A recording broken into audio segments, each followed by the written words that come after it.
Hey everybody, hope you're all doing well. I know it's been a while since I last uploaded a video, but I only do this for fun and when I have some free time. I actually have a few videos that I filmed last year that I never got edited or uploaded, and work and other stuff. I had a lot going on at the time, so wasn't able to get them done. That stuff got in the way. But I figured now, with coronavirus going around, a lot of us staying at home, some of us out of work, now would be a better time than any to get work done on the car. I did do a little bit of work on the car that I did not film. As you can see, my front wheel here, it's cambered outward a little bit, my rear wheel's not. I replaced my suspension, so I've got coilovers in the front that made the camber available. But the rears, although the suspension has been changed, I didn't change the rear lower control arms. So I went out and I picked up some ECS tuning ones, so I'm going to go ahead and throw those on there. And because I take the wheels off so often, and when I'm on track and changing out my wheels, I'm going to go ahead and put some studs on there. I'm going to do a stud conversion to the vehicle, just to make my life a little bit easier with the wheels coming on and off. I did last season, the very end of the season, damage my rim here going off track, smashed it. This rim is probably fine, but it's not necessarily safe to be racing on. And I've got 275 35 R18 back here, and then up front I'm doing a 245 40 R18. I wanted to do a square setup, better for tire wear, and I didn't want to go smaller in the rear. So I'm putting the rear size on the front wheels just to make my life a little bit easier. Don't have to worry about what rims go where. Also, like I said, tire wear is going to be better. But because I have to take off the rear wheels to do the lower control arms, and then I'll have to put them back on, I figured I'm just going to go ahead and start with putting the studs in.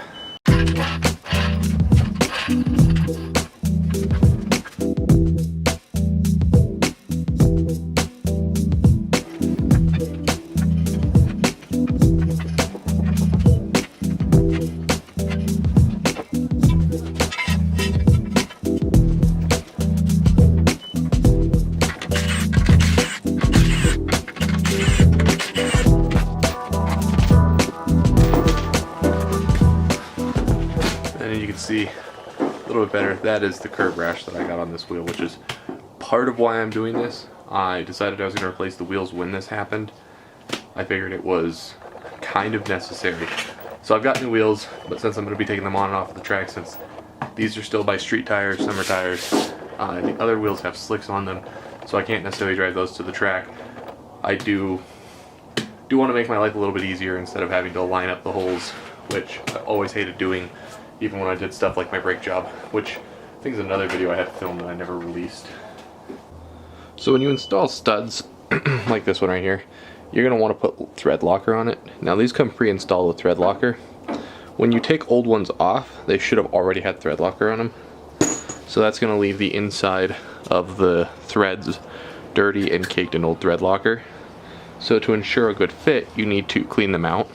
Recommended that you clean them out with like a wire brush and some brake cleaner, as well as an air duster to get any large particulates out, which mine all have some large particulates. As you can see, that shoots off dust all over the brake caliper. So I'm just going to spray mine out because I've never had studs in here before, and there's no old thread locker, but I'm still just going to hit the inside of them all with a little bit of brake cleaner.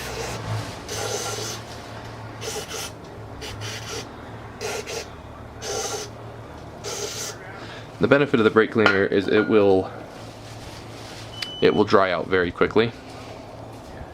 So we'll wait for that to dry out. And then I made a mistake. So how you install these don't have any hex keys in the front of them, or whatever they call Allen keys in the front. So I can't use my torque wrench or any other type of wrench to tighten that in. So what you're going to want to do is you're going to want to hand tighten them. And then you're going to want to use two nuts, one that's closer in and one that's further out. You're going to want to thread one on, and you're going to leave it just ever so slightly above the end of the thread, and you thread another one on, and then you tighten these together. The instructions for this one is you tighten these to 70 foot-pounds. And then you use this second nut right here with a torque wrench, and you tighten this into there. Now, they do sell nuts that go together instead of using the lugs. I was stupid enough to think that that was too much money. that they were selling it for, and I would just go buy it at Home Depot. Little did I know Home Depot didn't sell this size of nut, so I wasn't able to pick any up, and I'm just going to have to use these instead, which is not ideal, but I bought 25 of these as 5 spares so that if any of them were to get lost or damaged, I'd have spares. So luckily, if I do this and I damage them by doing it this way, it's not the end of the world. I have spares, as well as, just in case, I've also bought 21 of these studs with one as a spare, just in case one of them were to break or default, because it's going to be very soon that I'm going to need them. So just when we want to go hand tight.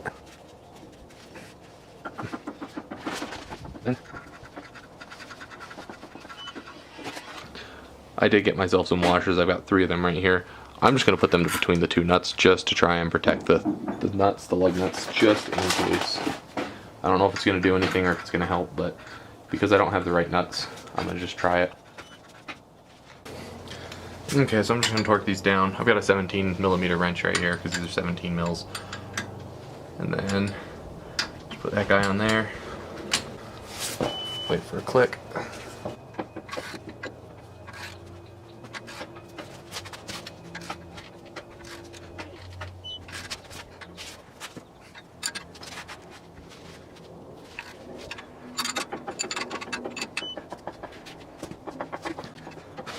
And then after you have this tightened down to 70 foot-pounds, you're supposed to tighten the lug into the wheel between 50 and 80. So I'm just going to leave it at 70 and go for 70 again because I've already got the torque wrench set to it.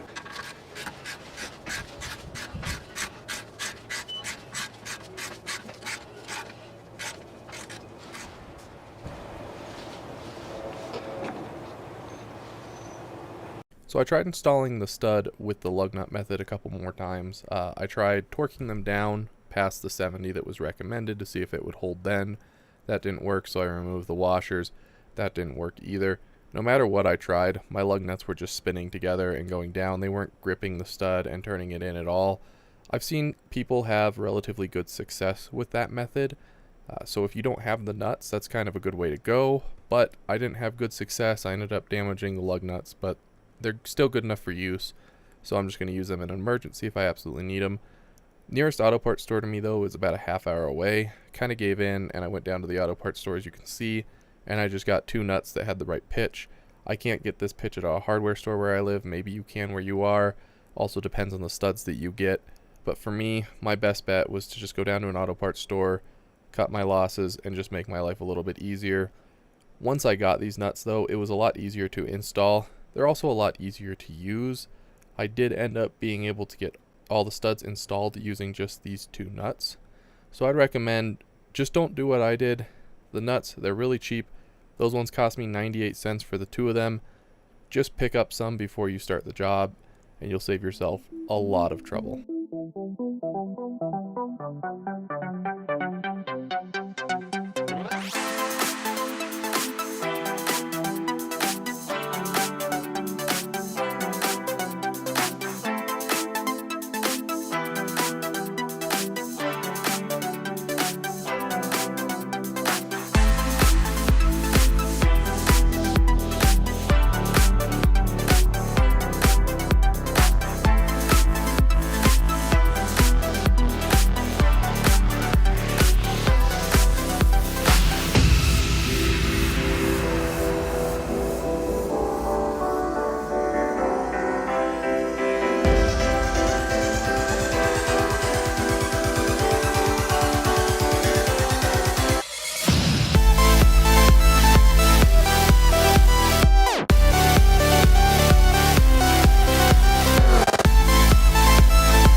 So I just finished everything up. I got all the wheels back on the ground. All of them are installed.